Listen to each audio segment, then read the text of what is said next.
Start us off, Carter. This is 9784, the Butt Cheek. Coming to you live from several states across the greater Northeast.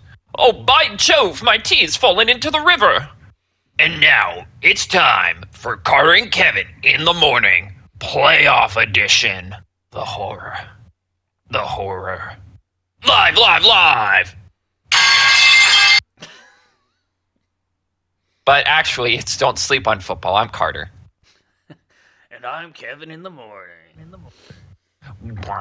Well, what would your sound like when your name comes up? What would your sound effect be? Definitely a fart sound. Yeah, I'd probably have the metal pipe. I've I've mentioned this before. I listened to the Ringer podcast network because someone we know used to work on it or work for them, and their fantasy podcast has a segment called "Fart or Sharts," and the gimmick is you talk about someone who's had a bad week or like a series of bad weeks. And you just go, is this a fart? Like something gross, but like not the end of the world. It happens. It's a natural body function. Or is it a shart? The pants are not going to survive this encounter. You need to go home and change. Uh, and they got all of these people, all of these fans to make like crappy 90s like drive radio edits. So it'll be like, it's time for fart or shart. That's disgusting. I love it. I just made my last payment on these pants. But anywho, I couldn't think of anything to start the playoffs off, so I figured, you know what? Let's The playoffs let's take it haven't old school. even Take it started retro. yet. It's week 18.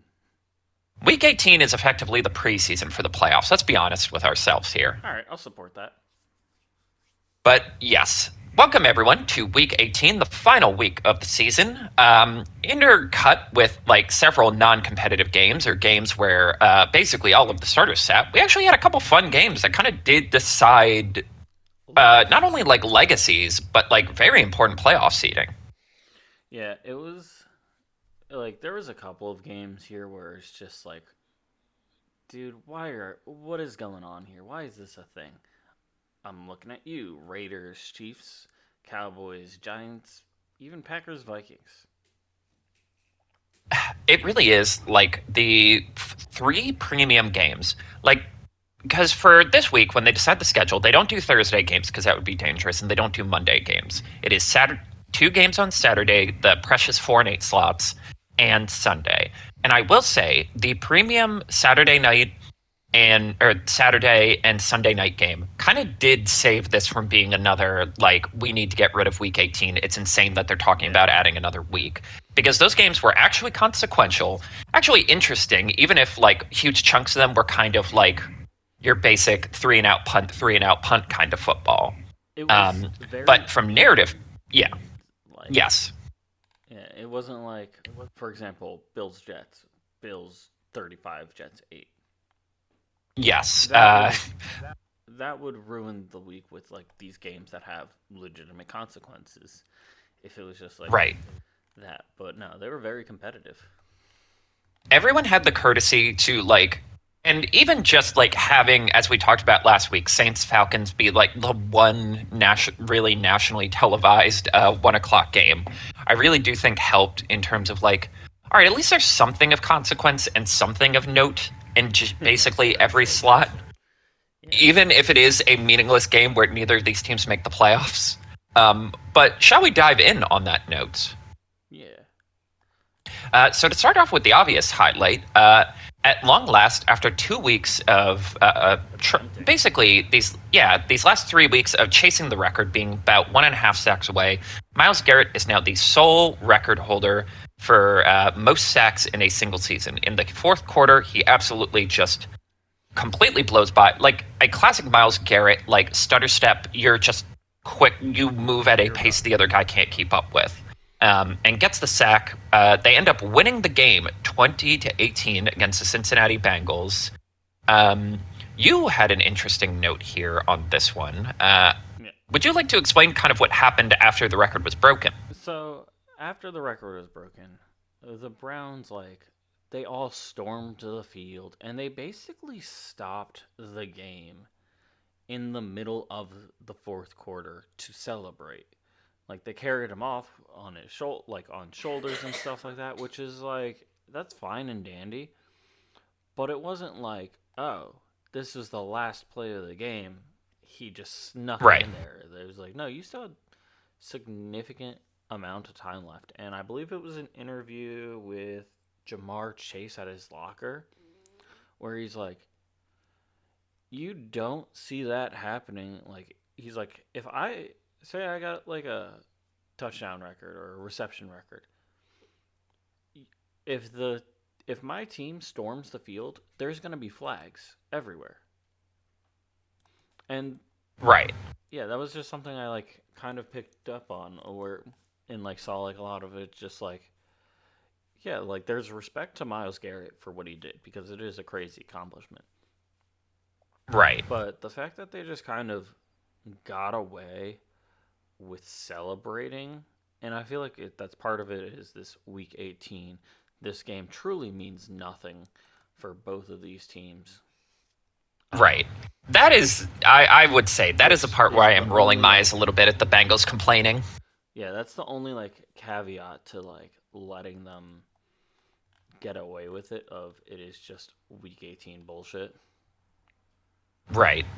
Yeah, that However, kind of is my hot take of like, Bengals, you shouldn't care who wins this game. I know, like, pride and you have contract incentives, but none of those contract incentives are around winning games.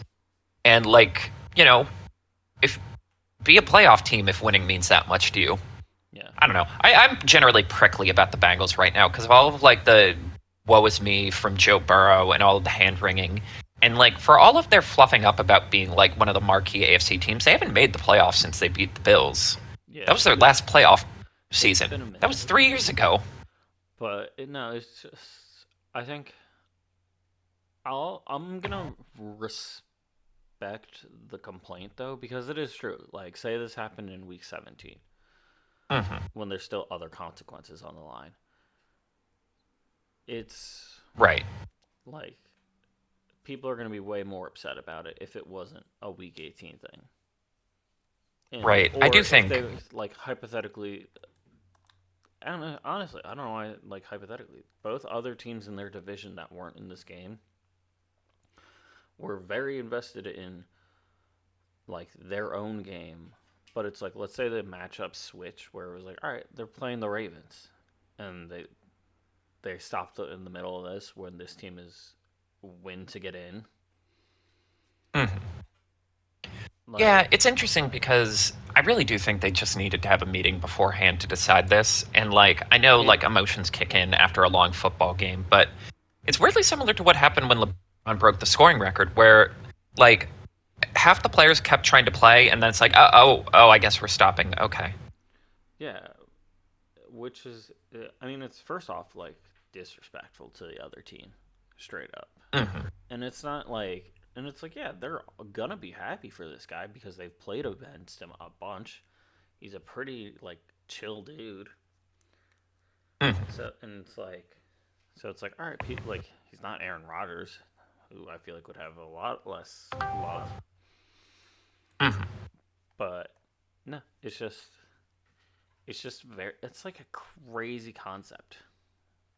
It's like, yeah, Of just, we're gonna like, a team's in their, like, 2-minute drill, and the entire game just stops. yeah. It's like, and it's like, all right. Now I don't know if they got like charged a timeout or something for it, which I would be okay with if they got charged like a timeout. I don't think they did. But I don't think they did. They like just had like a free timeout and got away with it. As an away team too. Mhm. Well, that's the crazier thing about it. It was, I mean, I do think, like, if it was a home game, I feel like it would have been understood that the game is stopping. They're going to have something on the Jumbotron. Yeah. Maybe Michael Strahan said something. It is kind of weird that, like, again, they brought out, and I don't know why I'm comparing it so much to the LeBron scoring thing, which is obviously a very different record, but they are kind of like long-standing, is anyone ever going to break this records? And, like, you know, they had Kareem there. You know, they had him, like, shake hands before the game. They had him shake hands after the game. They had, like, a little, like, Jumbotron thing. Like, I'm even thinking about, like, when Barry Bonds broke the home run record. Like they had Hank Aaron on the Jumbotron. They did interviews on the field. And like that's a different sport, obviously, because baseball's a little more like sort of like casual and chill. But it is weird, like it felt like the game, like the context of the game matchup between the two teams and like how it was going in the moment really didn't warrant pomp and circumstance for a significant record. So I think his teammates kind of just felt obligated to create pomp and circumstance, and everyone kind of just went along with it. Yeah. I don't know. And like again, we've ragged on the Browns, and hold on, I'm about to sneeze. Bless you. Thank you. I muted myself. Ah. There's a second. There's always a second. I was hoping I was gonna. If there's one thing us '90s kids have learned, there's always a second thing to hit. Jesus, that might be the worst joke I've ever made on here. But anyway, the point is, like, you know, we've ragged on Myles Garrett for like his sermonizing at the beginning of the year, only to end up on the Browns anyway, and the general badness of the Browns. But this is a huge deal. It is important. Like, when we talk about just like, if we talk about pound for pound play, like forget positional value, forget like records, forget everything. It's talking about like raw, this is the best football player I have ever seen play the sport in my lifetime. I really am like Calvin Johnson, Aaron Donald, maybe Cam Newton, and probably like LaDainian Tomlinson, and then Myles Garrett. He truly is one of like the 3 or 4 best I've ever seen do it. Just true dominance at his position, on the field. Just like one guy you would, one of the few number 1 overall picks from recent years who truly just completely lived up to the hype and then some. And yeah, I guess it's nice that no matter what happens going forward, he will have an important note in the history books. I mean, yeah. No, it's a very well-deserved thing. It's very funny that it happened to a team that he was begging to trade him like 4 months ago, 5 months ago. Yeah. I also think it's very interesting historically, like, it is a lot harder to break these records than we feel. Because again, it's like, you know, it came down to a last sack in the last game. I always reference, like, you know, LaDainian Tomlinson didn't score a touchdown for the last 2 games in his touchdown record season. Like, we always think these records are going to... Like, there were so many records that looked like they could have been broken this year, and this is the only one that happened. They're records for a reason. It's really hard to get even close, let alone get that last push to get over the top. Yeah. No, I have no issues with him getting this record at all. It's insane. It's even with the extra game. Yeah, it's literally just the stopping the game to celebrate. That's the That's my problem. Anyway, with the 1 seed on the line, Seahawks fluff some feathers. Yes. They, on Saturday night, the Seattle Seahawks defeat the San Francisco 49ers 13-3. The 49ers had been averaging damn near 30 points a game, so this is actually an utterly impressive affair. And it did kind of feel like the ideal, like, it kind of felt like the ideal game the Seahawks want to play based on how they've structured this team. Get a lead in the first quarter and then just sit on it like a gorilla. Not a Seahawk. Well, I guess it could be a Seahawk, but it would be like a totem pole Seahawk, so it would weigh like 300 pounds. But just absolutely smother your opponents. Christian McCaffrey had 23 yards on 8 carries. Absolutely smothered the entire game. Someone finally explained to me what's special about the Seahawks defense, and I think it really put into perspective for me. The Seahawks, when they have good defenses, tend to zag on what everyone else is doing. So, for example, during the Legion of Boom era, like, that was an era where everyone was pivoting to speed, hot, nasty speed, as they call it. Like, you know, the passing offenses went up, so you had to get smaller and faster to counter. The Seahawks proposed the alternative method. What if we get the biggest cornerbacks and safeties we can and just bully people off the line, just truly push people around and dare the rest to throw flags? This time, they're kind of going in the opposite direction. Whereas the NFL was pivoting more back to the power running game. You know, the Bills go all in on running. The Eagles go all in on running. Like, you know, all of these running backs are finally getting their due. They're like, what if we go faster? They very rarely have like a full set of running backs or linebackers on the field. They're almost always pivoting to a more light box and just overwhelming you with like a swarming defense. They on like despite the inconsistencies they have on offense, they're one of the most fun teams to watch all year. And like it is kind of wild that like Sam Darnold has the best win percentage of any quarterback in the league over the last 2 years Hmm. with two completely different teams. Yeah, no, it's a fun little. That's a fun little stat line with his like rainbow collection of jerseys that he's gotten over the years. Because he's been Right, a little bit all over the place. Jet, right. Panther, It's 49er. I forgot about the 49ers. Yeah, very Oh cool yeah, stuff. him and Baker had the other NFC West Yep. moment. Um, but yeah, it is funny. It's like usually when we do the rainbow jerseys, it's either a guy who overstayed his welcome, like Shaq, or like a Tracy McGrady, like a middle of the road guy who's always good enough to be Tracy around. McGrady. Tracy McGrady is a striking. Again, I I hate that I have keep not using basketball I metaphors have for not this, thought but about that man in about 10 to 15 years since I was playing he NBA like '08 on my fucking PSP.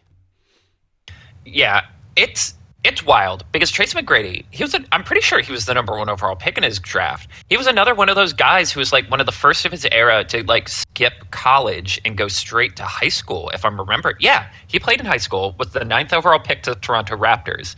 He ended up playing for the Raptors, Magic, Rockets, Knicks, Pistons, Hawks, uh, a Chinese team, the Qingdao Eagles, and then back to the Spurs for a final year. He was a seven-time All-Star, a two-time first-team All-NBA, a three-time second-team All-NBA, most improved player, and a and two-time scoring champ. He is arguably one of the more consequential and iconic players of his era who no one would ever call a top five player. But like that's what I mean. Like usually when we see the rainbow jersey, like the meme of like all the jerseys lined up, it's usually guys like that who are like objectively kind of good, but like never like blow your pants up. Like never the level of good where a team is like spare no expense. This guy is not leaving our locker room. We cannot afford to lose him.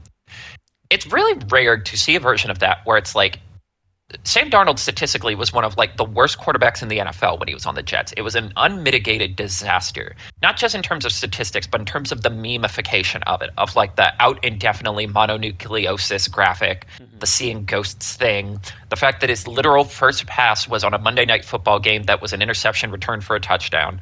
Like everything to do the rainbow jersey thing and then actually come out the other end like being good with being basically like a number one seed for hire guy is a really.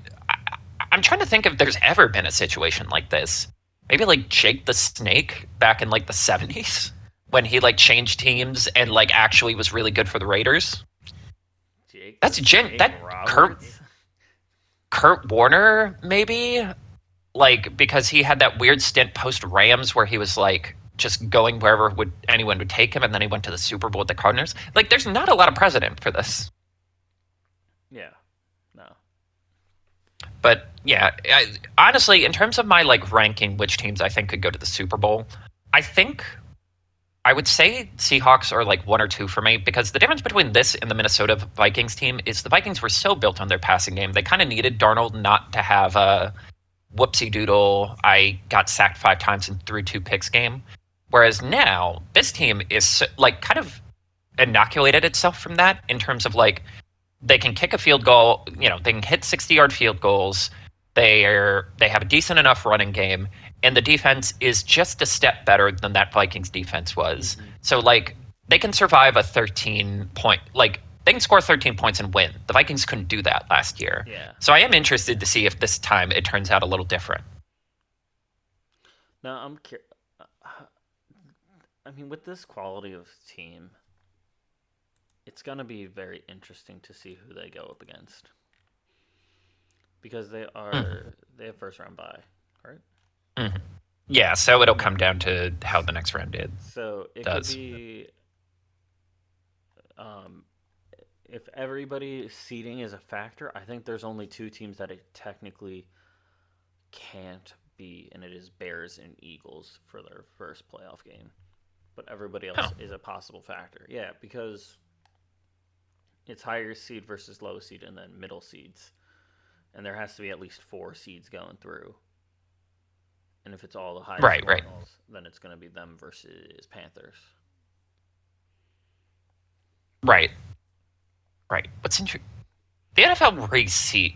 It doesn't reseat, but it like reorganizes the bracket. Right. I'm not misremembering because I know What do you some mean? sports the Okay, so some sports like the NBA and baseball, the bracket is the bracket. So regardless of like what seeds you're going, like there's the top half of the bracket and the bottom half of the bracket, and they don't rearrange it based on who wins.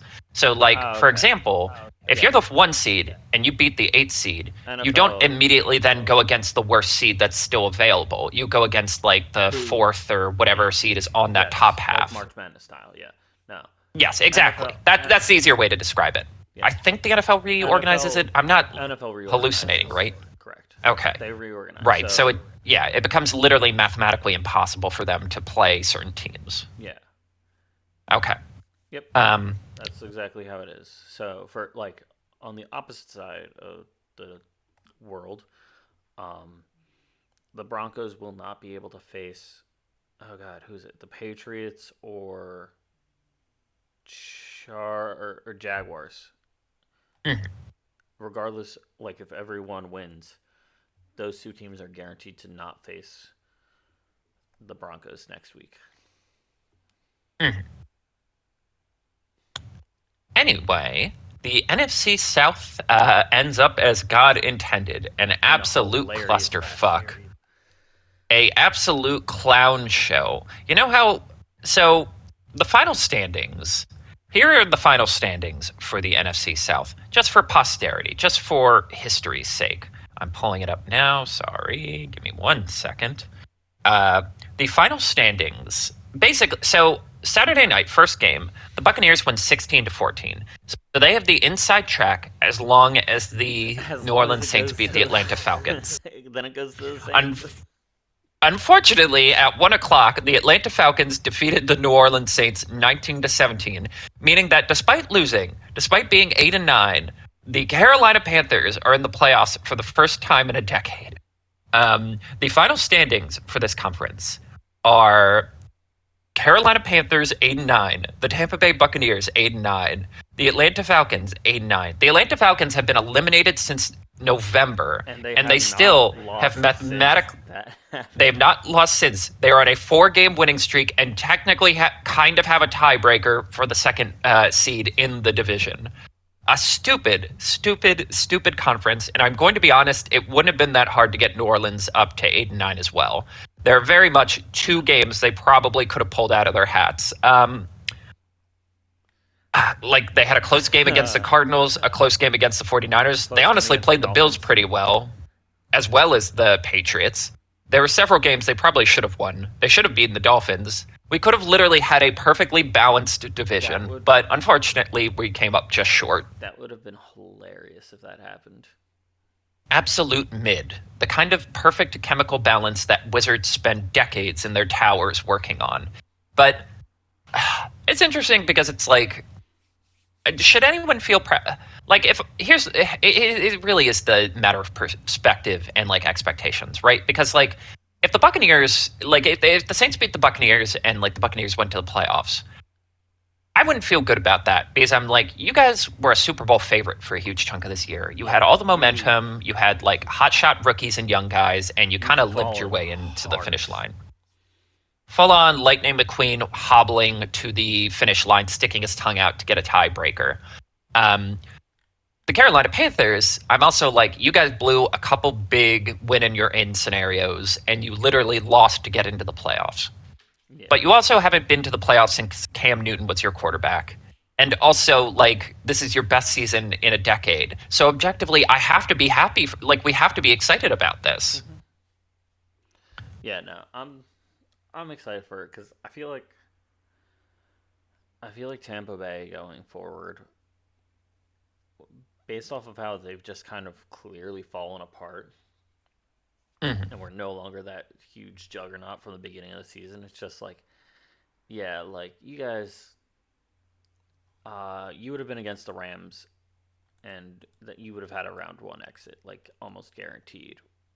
While the Panthers, similar-ish position, however, they beat the Rams earlier this season. Mm-hmm. So And also, like, it's not the end of the world crazy to, upset potential, yeah. yeah.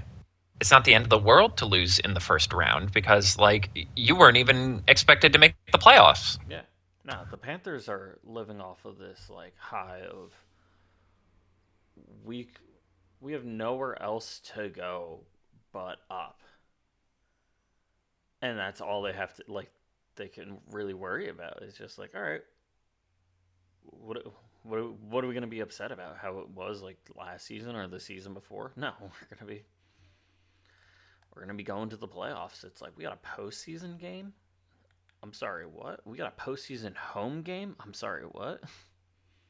A postseason home game against over the Los Angeles Rams. Literally every team in the NFC West had a chance coming into this month to be the number one overall seed, and now one of them is going up against the 8-9 Panthers Dude, it in is Panthers territory. it is three drastically different situations for the AFC West. We'll talk about that when we talk about it next week a little bit.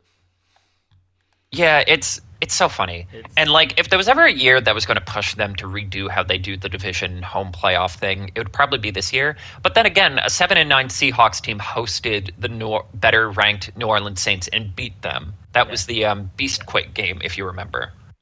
Oh, I remember. You know what's funny? There's been a lot of talk about that game recently because it's pretty close to an anniversary. And all of them were talking about, like, oh, we ran that play wrong. It was supposed to go to the outside, but someone, like, blew a coverage. So, like, you can see Marshawn Lynch kind of panic and, like, pivot to the inside. Yeah. And as he describes it, he's kind of just like, all right, I guess I'll just keep going. God, I love it sucks. Insane. I love Marshawn. He actually is like a top 5 favorite player for me. I'm so mad that he's going to retire or like he's going to go into the Hall of Fame as a Seahawk and not a Bill. I don't know what they were thinking trading him, but like, at least he got to win a Super Bowl, right? Yeah. Anyway, But don't games. sleep on games. Indianapolis versus Houston. That's a fun one. Yeah. So the situation was like kind of like first off 1 o'clock time slot, but it's like if somehow Jacksonville loses to the Tennessee Titans and the Texans win, Texans steal like they're both still make the playoffs, but Texans steal the seed and have the home game. Unfortunately, Like a little rabbit in a carrot yeah, garden. so it's like that would have been luck, but this was like a high scoring, just huge back and forth game between Right. both teams, and it was pretty clear when at what point like the Texans kind of gave up because it was like, all right, we're gonna put in Davis Mills. Right. Um, Like I we're know, gonna like I was complaining that the Bills should have kept their starters in for the whole game, but at the same time, it's even funnier to like play it straight and then just go, forget it. We're all out. we're all warm, we're good. But no, the reason I decided to do this is we get Big guy touchdown. we get big guy touchdown as the last play of the game. They scored a field goal with 12 seconds left, kick it off. Um, the Colts, Riley Leonard, who's a name. Yes. Philip Rivers was like, all right, I'm out. Yeah, There's nothing to play for. I'm done. like caught was catch was made by Josh Downs, who then lateraled it to Pittman as this last ditch effort of let's see what we can get, and then they lateraled it back to Leonard, and he fumbles it. It was a forced fumbled. Then it was got picked up by Togai, the fucking Togepi. lineman for the Texans, and he ran it back for 17 yards. The best part is he like died. He knows it's the last play of the game. It doesn't matter at all. They won the game, Yeah, and but he goes for it. He leaps like a Full send. gazelle into the end zone, yeah, no, like full on body parallel to the earth dive. yeah. This was full send. He had like 4 tackles, for the game, so like he's been like producing, but he just kind of just big boy touchdowned it, and I was losing my marbles because it was awesome. Yeah, honestly, like if you can't have an important game, have a fun game, and this was a fun game. It felt like a trap game for the Texans. They managed to pull it off. Like they managed not to get sucked in. Yeah, Riley Leonard, it's the best he game. had a A part of really me wonders solid if game. yeah. A part of me wonders if it really was superfluous to have Philip Also, Rivers come back because I'm like, he didn't look well, bad against a Riley good Leonard defense. hurt, or he wasn't Oh 100%. fuck! I forgot he got injured. You're Yeah, right. and another name that took a single snap, Rigoberto Sanchez. And I bet you're wondering, who's that? Me too. He had a He is a bad punter. snap. Yeah, Yes. they Oh, I so forgot. they I almost forgot it. Did you see? It was a back-to-back fake punt scenario. oh yeah. So Rigoberto Sanchez takes it, throws it, first down. They line up again. Houston has no idea what the fuck is happening.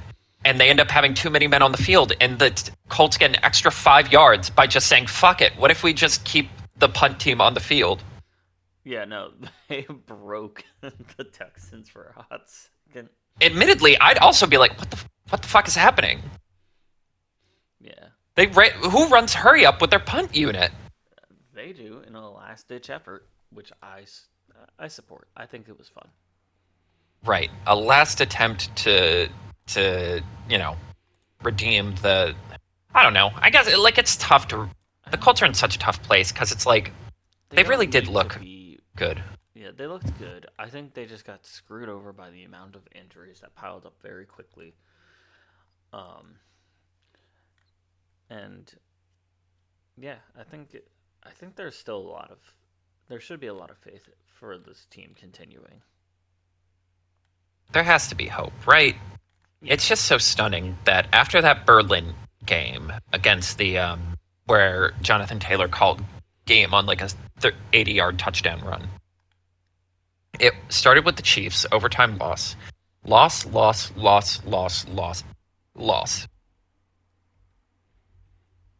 Man, when that wagon breaks down on the Oklahoma, Oregon Trail, it really breaks down.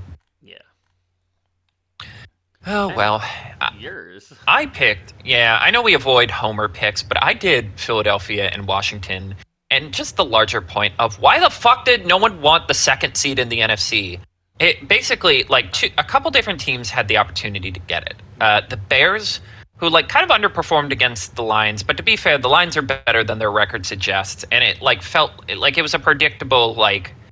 This era of Lions football started by keeping the Packers out of the playoffs, so it makes sense that like this weird transitional period they'll be in, they stop the Bears from getting the second seed. But the Eagles had what seemed like the easiest option possible. A Commanders team who had fully quit on the season. All you have to do is beat them. And for the majority of the game, it kind of felt like, it was alarming that you were just going back and forth with a team that literally is on Josh Johnson, who is more appropriate embodiment of the rainbow jersey thing. Yeah, A kind of middle of the road quarterback who gets to stay in the NFL because there's not enough good quarterbacks, and like at least he's been in an NFL system and he's not going to do anything stupid and like fuck you up. But there were multiple times on the final like 2 or 3 drives where they probably could have went down the field and taken the lead, and Tanner McKee just had some of the butt ugliest, hideous football plays I've ever seen from a quarterback. If nothing else, I'm relieved that we can stop this. Is Tanner McKee better than Jalen Hurts' I'm horseradish? super relieved about that. We Here, never have to bring that up again. yeah, there's two crazy things about this, in my opinion, or a couple. First off, I support the fact that they were like, we are going to rest the majority of our starters. And they declared it before the game, and they kept it through the game. Regardless if they could have gotten the 2 seed or not, they stuck to their guns. Would I rather have them face the Packers and the 49ers? Yes. But I still respect them just being like, all right, we're going to do this like from square one. Mhm. Um, Tanner McKee had a very solid showing, but I feel like, and this might be just my like perspective on things. I feel like because he is backup and pretty young too.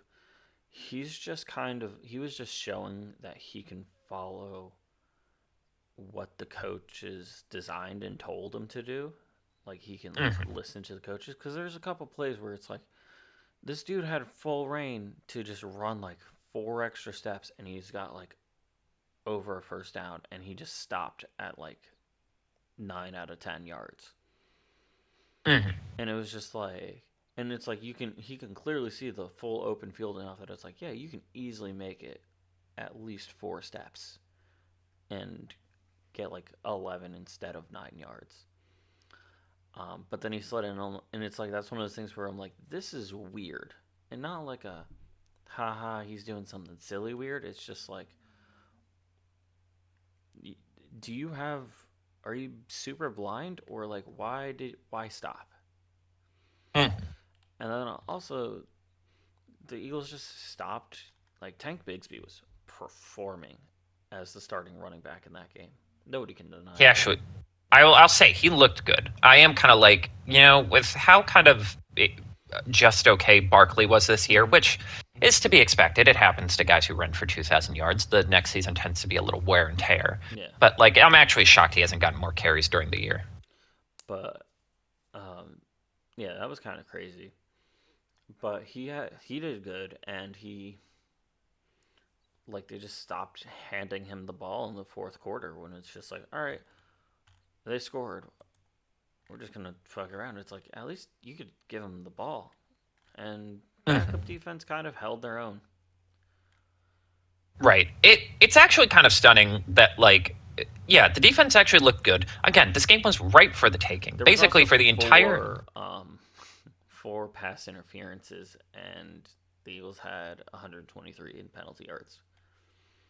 right. And like again, that's like a discipline thing, that's a focus thing. But again, it's like, you know, the Commanders tied up, they take the lead with a touchdown. But then there was like plenty of time for the Eagles to come back and either tie it up or take the lead. And it's just like it felt like they didn't want it. My favorite conspiracy is they're like, we don't want to deal with because Eagles fans have been so surly this year. I Mm-hmm. love the conspiracy that they like deliberately threw the game because they don't want a home game. And I'm like, that's insane. That's I weird. just like it's just so frustrating that like, the second seed was right for the taking and it kind of just goes to the 49ers by default for some Or reason. the Bears, who Or the actually Bears, got it. sorry. Right. Ah, oh, damn it, you're right. I was getting it mixed up. I thought it was weird. Wait a minute, that doesn't make any sense. Yeah, you're right. Yeah, like the But Bears handed it to you and you go, "No, no, no, after you." like if you looked at it beforehand, the it's like, all right, the Bears versus the Lions, and the Bears are planning on playing their starters. So it's like, okay, we have these odds of, if we rest our starters, they're going to be well rested and healed up because there's been a lot of little injuries and a lot of little tweaks and stuff over the second half of the season. So it's like the I was in full support of the Eagles resting their starters so people could like they're Mhm. they're still practicing, they're still working out, but they have time where they're not just tearing apart, every single member isn't tearing apart their body. Um, and it's like, all right, we're gonna declare it now because it's like, all right, the world of odds, regardless of how good or bad a team is, it's 50-50. 50% chance to win, 50% chance to lose. Mhm. Like that's a pretty much guaranteed. There is the concept of a tie, but that is like max 5%. It's pretty insignificant. And it's like, okay, in this 50-50, we can play our starters, and but if the Bears win, we're kind of just beating up on these guys that need rest regardless. Jalen Carter had shoulder surgery.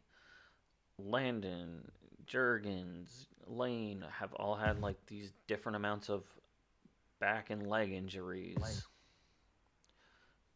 And it's just like, do we want to dominate for all like a not guaranteed we're going up a place, or do we want to put in our backups and be happy with what we got? We're still guaranteed in the playoffs. We're not gonna like lose. We can't lose in ranking. We can only go up. Mhm.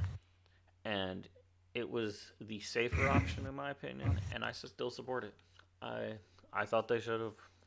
I will say I did think they should have rested their starters against the Bills because that game had less meaning than this game.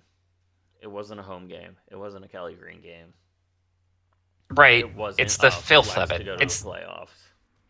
right. It feels like the game where you realize you're not just going to beat this team outright. You should be like, all right, we're breaking protocol here. Some people are just going to have to play, and we're going to have to be okay with that. But yeah, I don't know. It's just a funny story in the context of a weird Oh, week. it's also good that Tanner McKee didn't do that great because god damn the amount of people that if he did really good, the People are doing people that would have been unironically with Mitchell Trubisky right now against the Jets. yeah. People would have been like, oh man, they should play him instead of Hurts because we hate Hurts apparently. But shall we move on to the lowlights? Speaking of size, Yep. Uh, Alec Pierce got ejected from the Colts game for making contact with a ref. I've seen the play 3 times. I've still not seen the contact. so it literally is him walking like a step and a half behind the ref, and the ref comes to a stop, and he just like I don't know if it was because he was like talking to him or something. Couldn't tell, but the ref comes to a stop, and he bumps into him with his arm. Not like he doesn't like, oh, I'm leaning my shoulder into this guy, or like he's just kind of like how like you accidentally like if you're walking too close to the wall and you just like clip your arm, and it's just like that hurt, but like I just wasn't 100% aware of the space I take up. It was like Mhm. that kind of vibe where he just like the ref came to a sudden stop and he was like, "Oh shit, my bad." And if it was on the street, it would have ended there. It would have been like, "Oh shit, I bumped into you, my bad," and the ref would have been like, "That's cool if he's a reasonable guy." Yeah, that And you go on it your it way. it, it right. It reminded me of like umpires where you're like, oh, they're just itching to throw someone out. Like Yeah, they're this literally just was standing there, be like, come on, say something to me, say something to me, say something to me, yeah, this was like so one I of can do the those. you're out of here. Yeah, this was one of those like I'm gonna I'm just gonna throw him out now because he hit me, and it's just like, dog, what? Like if it's if it's intentional or like remotely intentional, it's whatever. But this was clearly like unintentional. Like he didn't even hit him with like he didn't push like drop his shoulder down or like do anything like have a little bit of a wind up. He was just like strolling and accidentally bumped into the dude because he stopped suddenly. It's like, would you want him to like fucking do a backflip over you? Like, it's insane. But yeah, no, Yeah, super I dumb of him. just like It was apparently yeah, a I tripping really infection, think in they got my to get opinion. rid of exactly. They can't. I just don't think they should be allowed to have that rule. In general, this year in particular has really made me feel like we need to I feel like talk about like having. You need refs on the field you need to full like time refs. adjudicate the start and stop of a play, but like if you can't get full time refs, then we need to talk about having guys in the booth. It's so weird to me that The XFL did it like we right have the where they option. had like Yes. the cut to the booth. Mhm. That we have these people in New York who are supposed to handle this, and then we just don't use them to the fullest ability. Yeah, How many times this year are they like, well, New York doesn't think that's a penalty. Yeah, but it's still getting called a penalty. Just annoys me. yeah. Um, No, the Jets, it's too objective or unobjective. mhm, No objective. subjective is the word you're looking for. Thank you. The New York Jets actually do succeed in not having a single interception the entire year. They got absolutely in the final game in Ralph Wilson Stadium. I'll call it what I know it as. The Buffalo Bills put a shellacking on the New York Jets, 35-8. Uh, Ultimately, it was mostly a backups game. They kept Josh in for one play, James Classic. Cook for two, just so he could get just enough yards to protect his rushing title. And here's the thing. There were at least 3 plays they probably could have gotten an interception. Trubisky was 22 of 29 for 259 yards and 4 touchdowns. And before people say, like, oh, he's better than Josh, they were some of the most wide open throws I've ever seen in my life. They were biting on every single play action. It genuinely looked like the Jets had fully quit, to the point where there were 2 different plays where one ball was thrown directly to a defender and another was bopped up into the air on a Keon Coleman drop. And they didn't try. They didn't try to get the pick. It felt to the point where if you told me they had done the like calculus and they're like, well, if we go without getting a pick this year, it might get the coach fired easier. I would believe that like active throwing conspiracy. I've never. This is and you know what? At the end of the day, I'll tip my hat to the backups for the Bills, putting on a really good show to wrap up this stadium. It was like a really fun day with low stakes, where everyone was kind of, they got as many of the old guys back as they could. A couple random ones like Ashton Yabuti, like guys who like truly did nothing in their Bills careers, but it's fun to have them because they were there during the drought. Marv Levy did a little presentation on the Jumbotron. Bruce Smith couldn't come. Apparently, he's dealing with health issues. But like 90% of like the iconic Bills players you could get came and were like vibing out. They did a lot of like events. They had little presentations. They brought back the red helmets that they wore in the 90s. And I hate to say it, as an anti-red helmet guy, I've kind of been converted. I was gonna say I thought they were pretty slick. Yeah, I've always been a fan. I've really liked this era Bills jerseys where they do the white helmet with the blue socks, but seeing the red helmets with the red socks, especially under that like wintry overcast and like the lighting, the way the light projects off them, I'm like, son of a bitch, these look amazing. We need to go back. Yeah. These are like the best looking Bills jerseys I've ever seen in my, like, of the jerseys they've worn in my lifetime, this is the best they've ever looked. You know what's funny? I was there when they announced the jersey change, because they had those like weird, crappy navy blue ones during the J.P. Loeschman, E.J. Manuel era. So like the summer they changed them to like the more classic like blue, like royal blue. We were at the stadium going to the shop because like we were there for I think my dad's brother's wedding or something. I mostly remember it because my dad's brother goes, "We're heading back to Alice's for finger foods and cocktails." And me, Ben, and Dad all looked at each other like, we didn't prepare anything. What is he talking about? Nothing's prepared. There's nothing there.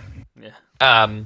Like, we're all like, what about... I think Dad literally raised an eyebrow like a cartoon character. Nice. But anyway, the point is, like, there was literally the buzz of like, yeah, we're getting new jerseys. And like, one of the guys who was there who definitely saw like the merch that was going to be coming in during the clearance was like, yeah, I heard it's going to be this color with these stripes. And I've loved those jerseys, but goddamn do these jerseys look cool. Mm-hmm. And yeah, I don't know. I'm just glad we had a nice send-off. Like, I am glad it was like a low-stakes game, so it just got to be more about like the vibe of the stadium as opposed to any important like records or anything.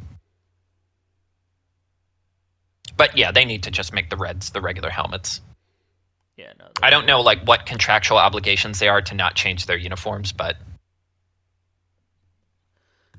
Also, Mitchell Trubisky was the MVP, the Nickelodeon Most Valuable Player. I believe this is the second time he won the first one. If you remember, the first one was a playoff game where they lost, but it was a fan vote. So people voted for him. I wonder how he feels about that. That's something I'd love to ask him about. Just like, how does it feel, buddy? How does it feel to be the MVP? You know what? If he wins a Super Bowl with the Bills, who cares? Yeah. It'll make it all the memes worth it. A lot of coaches were asked to leave. We did have a Black Monday of sorts. Where to even start? Man, I don't know where. Let's see.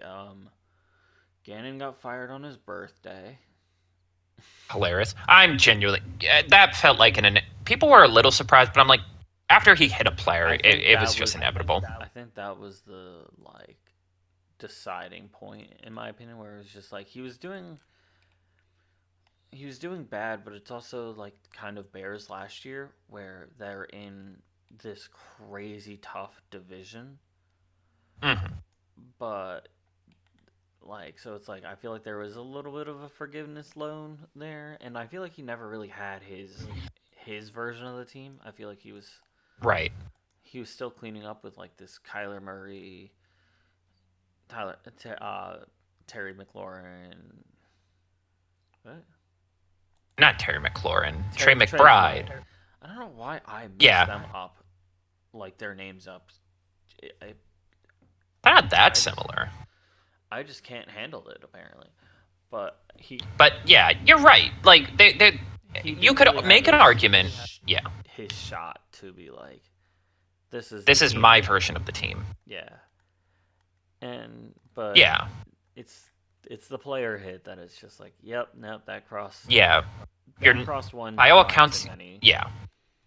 By all accounts, you're not particularly inspiring as a coach. Like you're Where are not my like killers you at? know, yeah, you're kind of weird and awkward, and the players don't seem to be Take the answering to you, bus. and you piss them off. And also, like this is just in general, the Cardinals kind of get to fly under the radar because they're not like there's not a lot of Schadenfreude with them compared to other bad teams. Like they don't have the Deshaun Watson thing looming over their head like the Browns, or like all the coaches that the Raiders have gone through, or like we drafted a quarterback and signed a quarterback like the Falcons. But the Cardinals are kind of a poverty franchise, despite being one of the oldest franchises in the league. Those great, those report cards players do at the end of the year. Yeah. They're always the lowest. There was a lot of drama with the Cardinals. Like, yeah. they don't have like team cooks. They have these like weird little box, like prepackaged like crap lunches you have to pay for. Yeah. You had to pay for childcare. It just, I do think we. Mhm. It's funny that just like it's another chapter in a franchise so mediocre they're not even. What's the line from Be More Chill? He's unremarkable to the point that he can't even be called a nerd. Like he's not even worth bullying because he's that unremarkable. Yeah.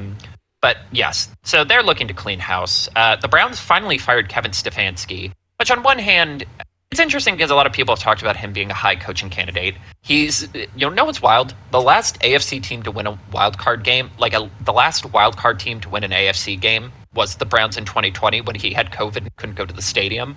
But yeah, it's interesting because he really did get left holding the bag with the Deshaun Watson thing, trying to make his offense work in a format that would lead Deshaun Watson to succeed, only for Deshaun Watson to have some of the worst analytical seasons any quarterback's ever had.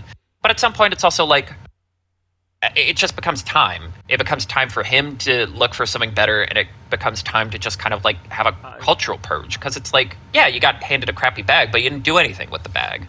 I fully believe that he's gonna be another. Like, I don't know about Gannon, but he's got enough of like promise, especially from a defensive side of the ball, that I think he's not gonna miss a season not as a head coach with all these openings. I think he's gonna be very quickly picked up as a head coach for somewhere. Right. He's one of two or three guys who I think, like, of the coaches who got fired, he's one of the two that I think if they wanted to could pivot straight to another head coaching job. Kind of like we'll talk about, like it's like my thoughts on like how Vrabel was when he got let go by the Titans, where it's just like, yeah, this sucks, but I feel like he's going to be a very quick candidate. Mm-hmm. Right. It comes down to, is there a job in this cycle that interests you? Are you going to go, or are you going to wait a cycle to get a better job, like Vrabel did? Yeah, he'll be fine. I think it's just an unfortunate, like, again, when you put that much of your contract, if you put that many chips into a quarterback who was only good for like one season and had 20 plus accusations of sexual misconduct against him and it doesn't work, someone's going to get fired for this. Yeah, and the Browns' job is kind of a weird one because they actually do have a lot of good skill position players. The defense is still very good, but you still don't have the quarterback, and you still nominally have to pay Deshaun Watson for 2 more years. Raheem Morris got fired from the Falcons. That is an interesting one because they also fired their GM, and I kind of understand the GM more than I understand the GM more than the coach, but that one was kind of, I think that was writing on the wall a little bit. Mm-hmm. When with how quickly they got eliminated, of just like they're trying to, like, this post Art Smith era where they're trying to make something happen, right, and it's just not working. Yeah, I mean, you know what it is? It really is a lot of it really is this problem of, well, honestly, I kind of respect them for firing the coach because they did what I said of like, no, don't get into this endless cycle of firing a GM and then bringing in a new GM who's like, actually, I kind of would like to pick my own coach, and then firing the coach a year later. And never-ending cycle of lame duck GMs and coaches going back and forth until you get lucky and get the quarterback you need to erase this problem. Like, I kind of respect them, and by all counts, they are kind of doing a top-down because the Bank family is like very, very wealthy. Like they own a lot of like soccer real estate too. Hmm. So like it sounds like they're kind of doing, because as Arthur gets older, I think he's like 84 now. It does Yeah. sound like they're doing one last big sort of organizational reshuffle to be ready for when it's time for successors. So it sounds like the team is going over a big overhaul.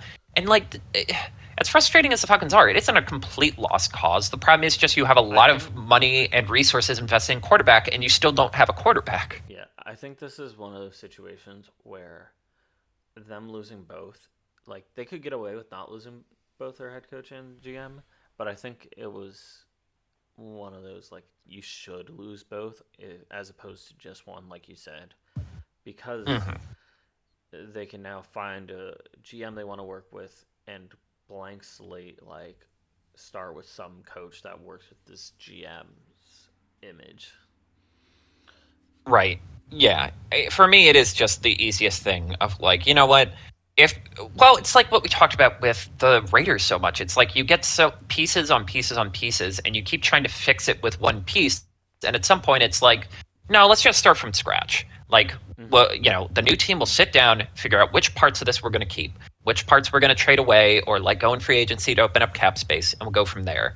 Like, do we really need Drake London and Kyle Pitts and Bijan Robinson and parts of this offensive line? And like what parts of Yeah, the defense work. I think it's not the worst of the sort of available jobs. It is on the it's a higher end solid. because I think it's the Yeah, because it's easier to mold. Like all of these teams are going to have to like remold what they are, but this one gives you the most clay to work with, I guess, for lack of a better that's metaphor. fair.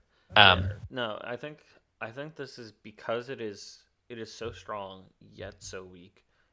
There's a lot of room for a solid coach, even like Stefanski, to come in there and make something happen quickly.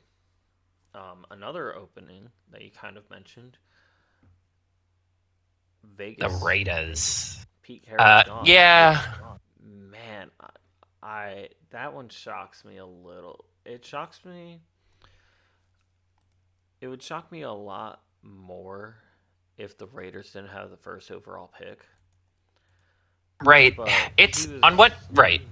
he was operating with uh, just a bunch of random people. Yeah, I felt like there was an opportunity he could have pulled this out. And like now the Now They Tell Us articles are coming out in terms of like he said like all the owner, the management, and the coach are all releasing their like this is what This is how I this is did all it. their fault. Yeah, Yeah.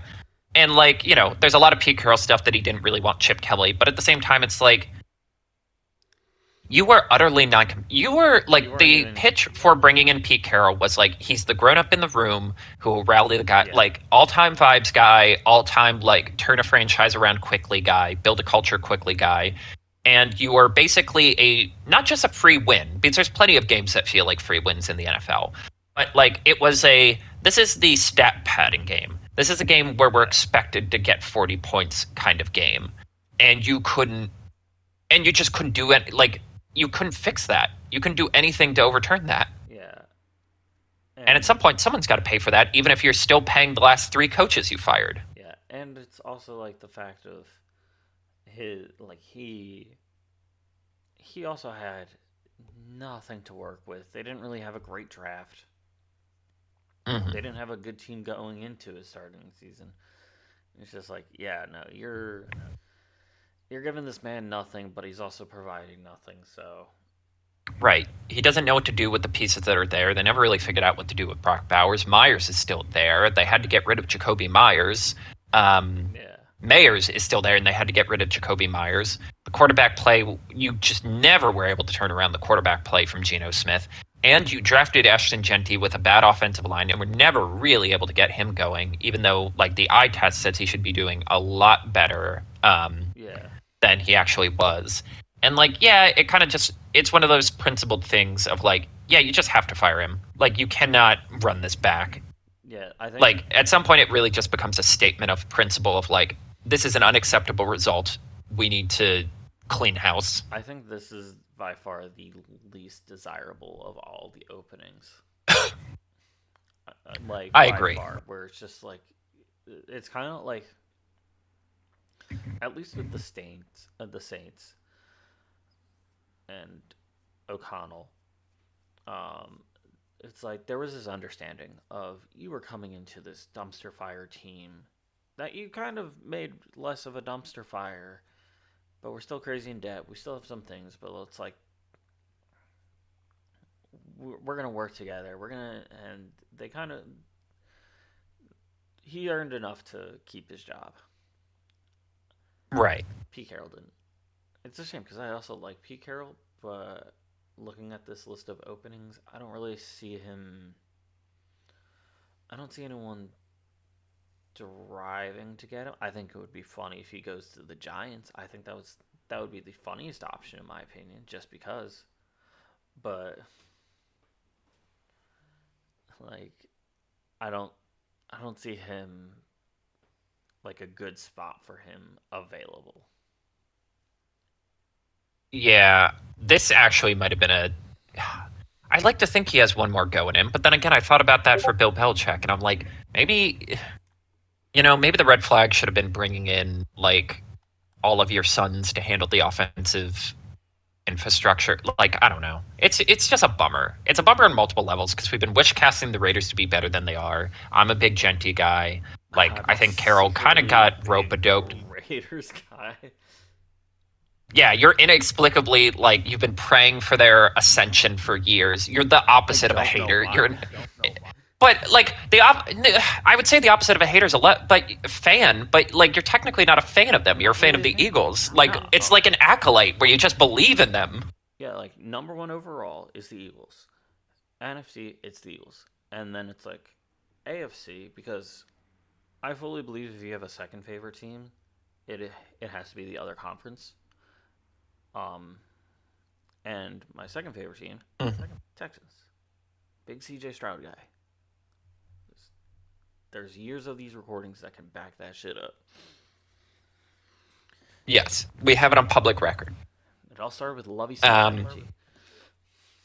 hell yeah.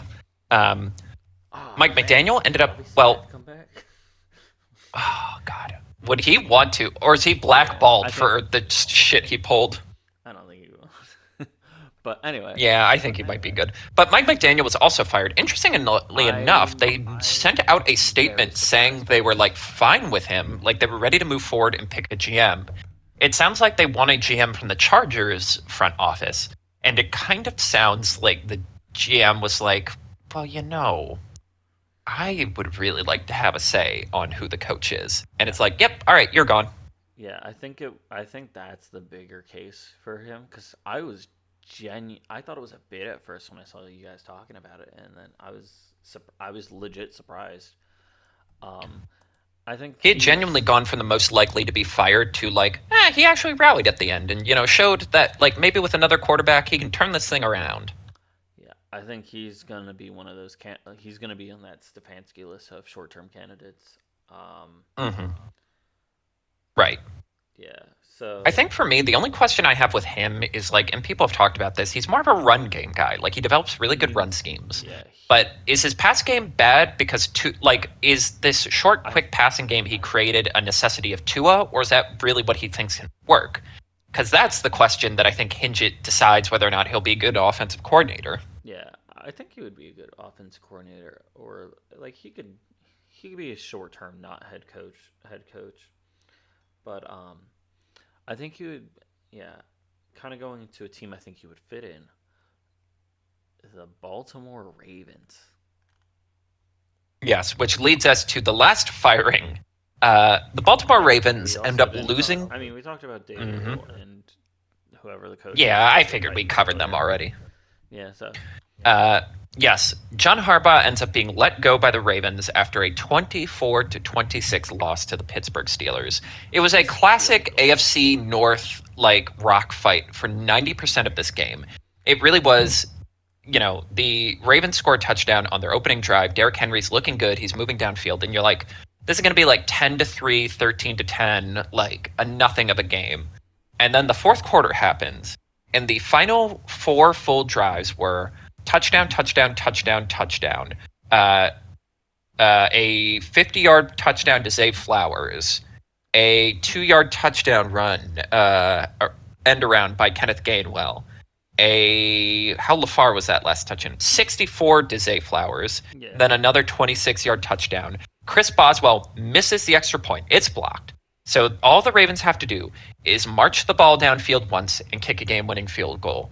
They get to the Pittsburgh 24 with about 14 seconds left. Tyler Luke comes out to kick a 44-yard field goal and fucking shanks it. Yep. He just absolutely beefed it. You know what's funny?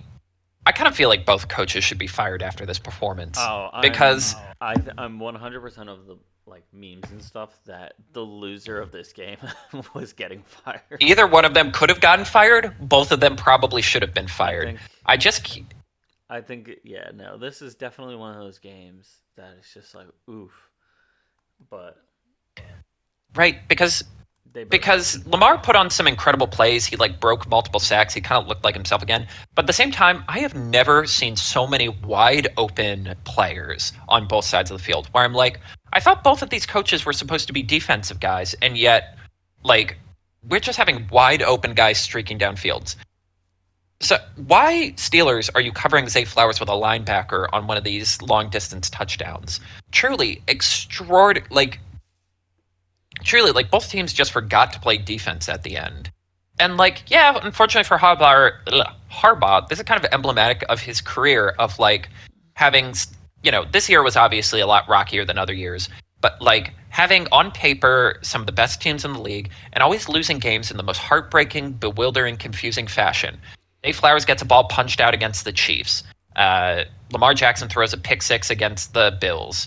Yeah. Mark Andrews drops a pass against the Bills. And somehow, despite having extra time where you could have inched the ball a little closer downfield, you left the game up to a rookie kicker at 44 yards. Yeah, no, definitely heartbreaking. And frankly, Mike Tomlin, pounding your chest after winning this, the nerve, sir. The nerve. Yeah.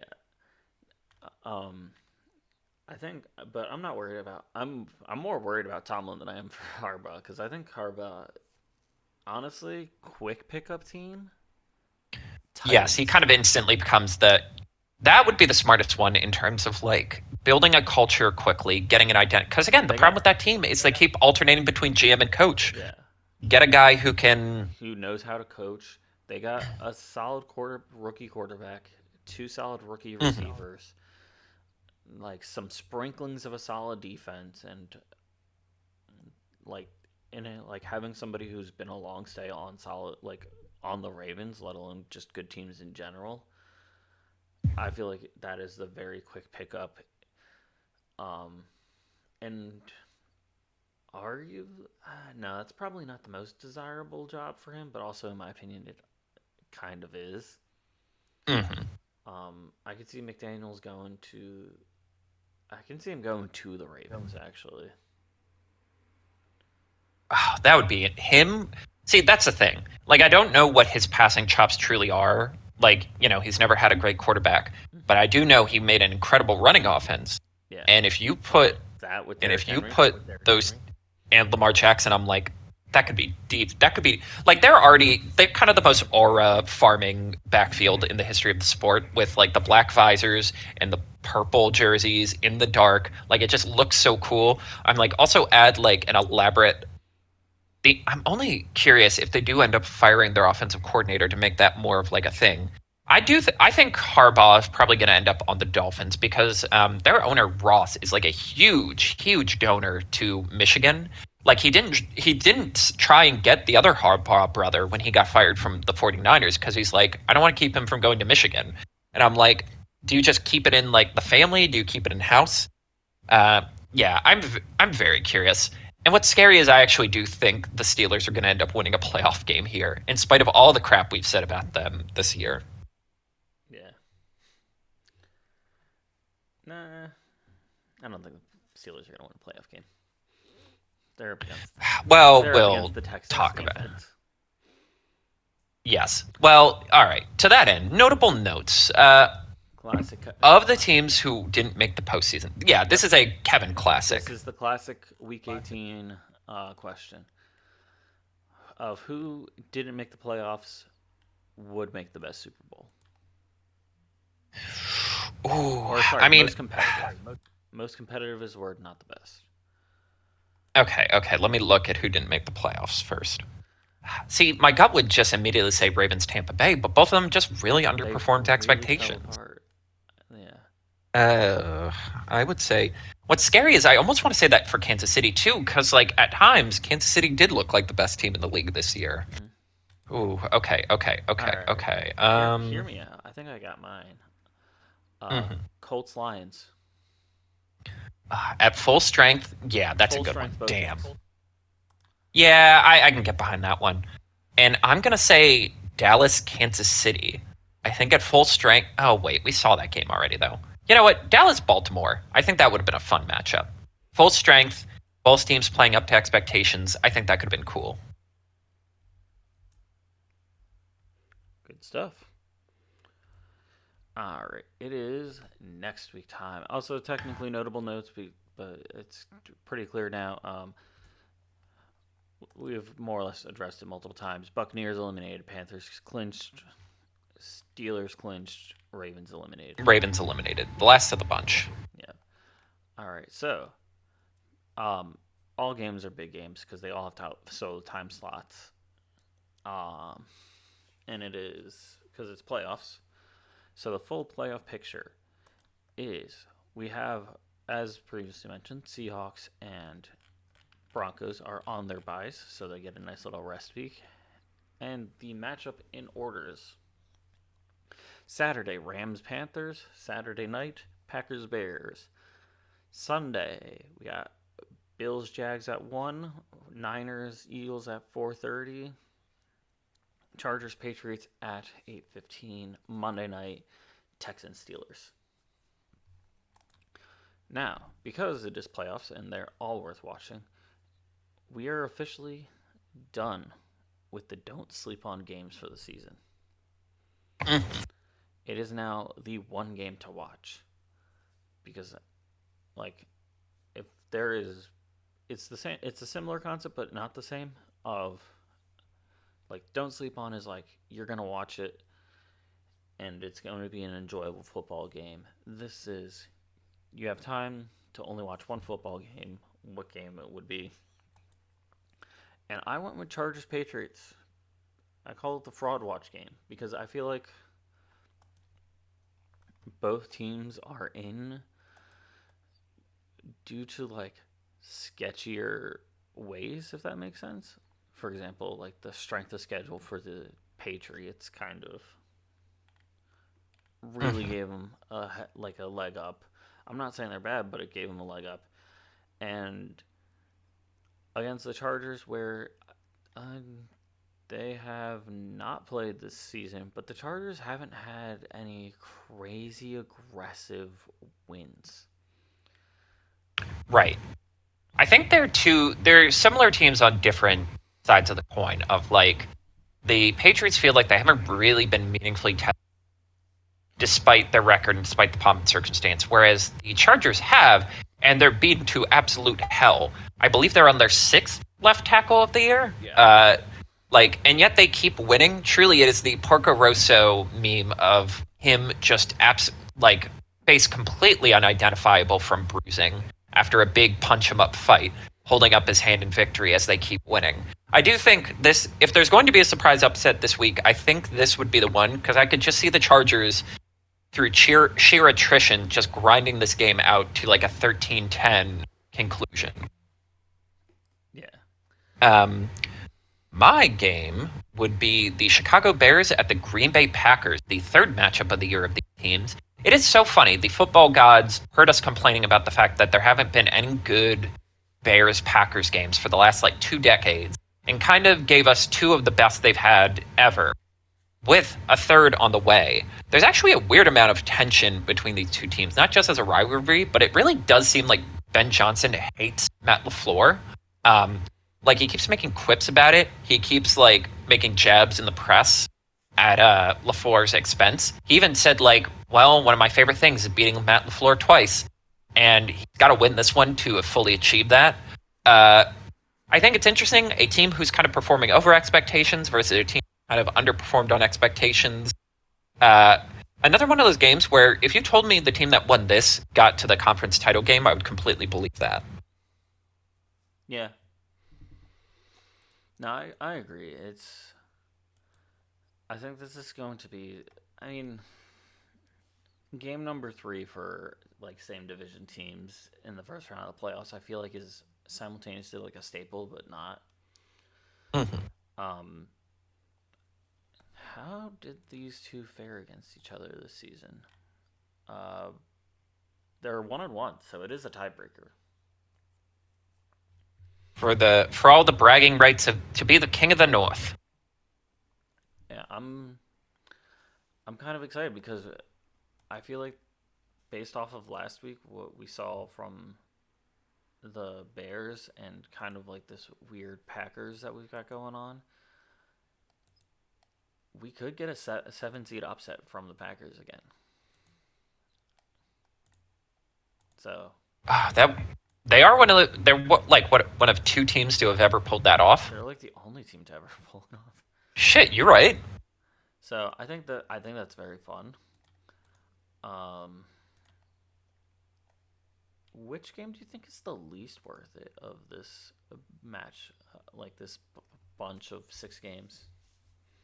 I mean, Let's end on that. I'm going to be nice and not say the Rams Panthers because I want to believe the Panthers can at least put up a fight. Yeah. I'm honestly going to go Texans. Is it Texans? Steelers? Yeah.